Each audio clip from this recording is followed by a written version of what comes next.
Has dicho la concepción chamánica de la existencia y sí quiero aclarar un poco qué es esto de chamánica o qué son los chamanes.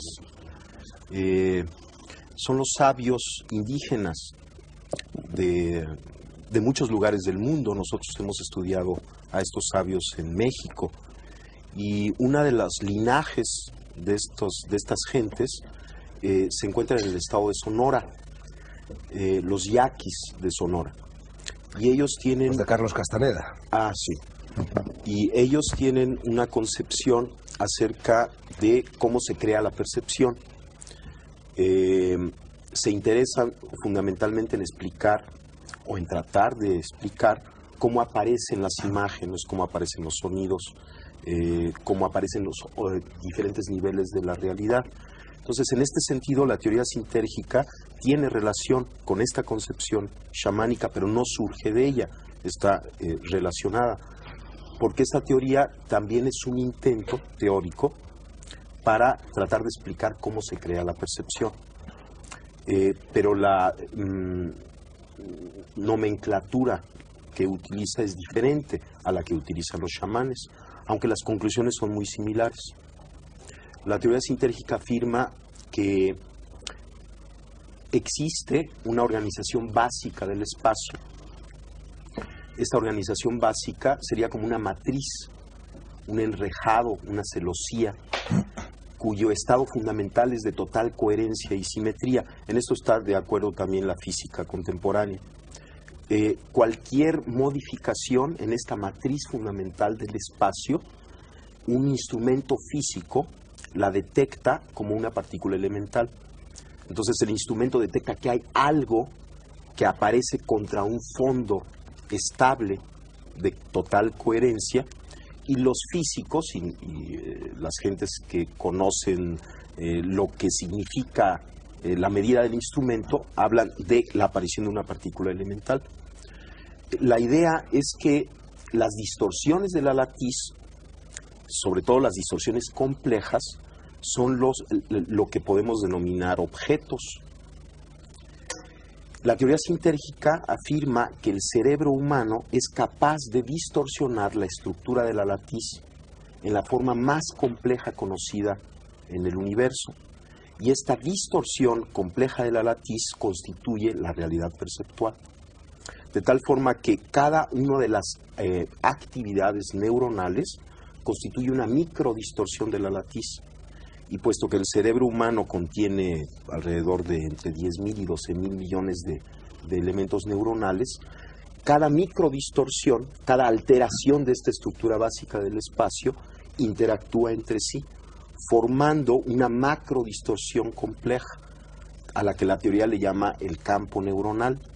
De tal forma que la hipótesis fundamental de la teoría sintérgica es que la percepción surge como resultado de la interacción del campo neuronal con la latiz del espacio.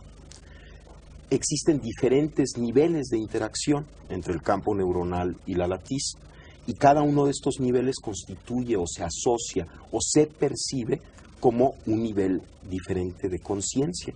Por ejemplo, existe la conciencia auditiva, la conciencia visual, son diferentes tipos de conciencias, y la teoría afirma que cada una de ellas está relacionada con los parámetros de esta interacción entre el campo neuronal y la latiz.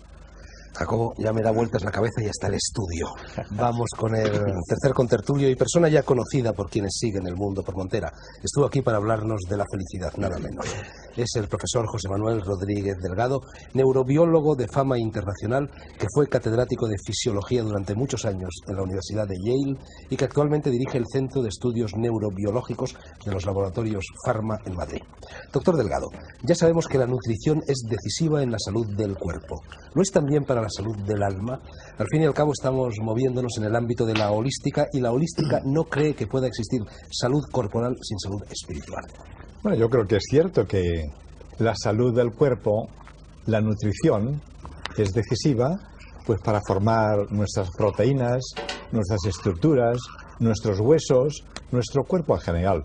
Y naturalmente que el cuerpo es el soporte del alma, del espíritu, el soporte de todo. Así es que en principio yo diría sí, tu pregunta es correcta, y al mismo tiempo que construimos el cuerpo, construimos la mente, el espíritu si quieres.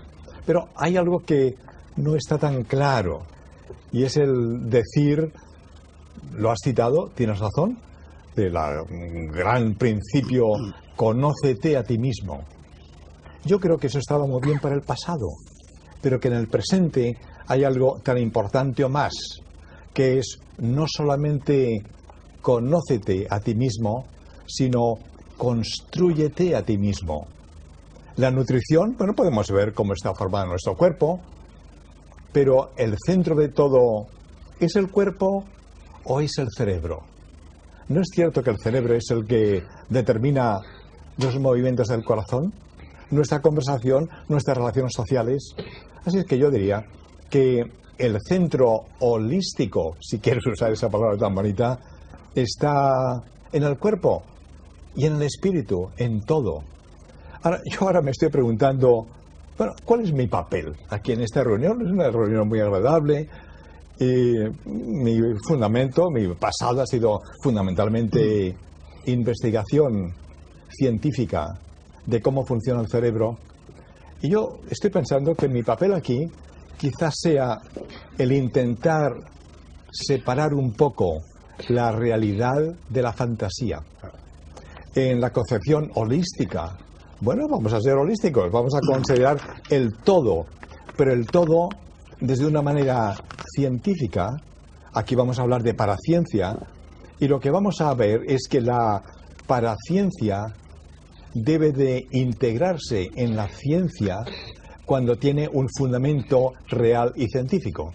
Así que vamos a intentar separar, y esto es lo que yo voy a intentar hacer probablemente aquí esta tarde o esta noche, la realidad científica de la fantasía literaria o paracientífica.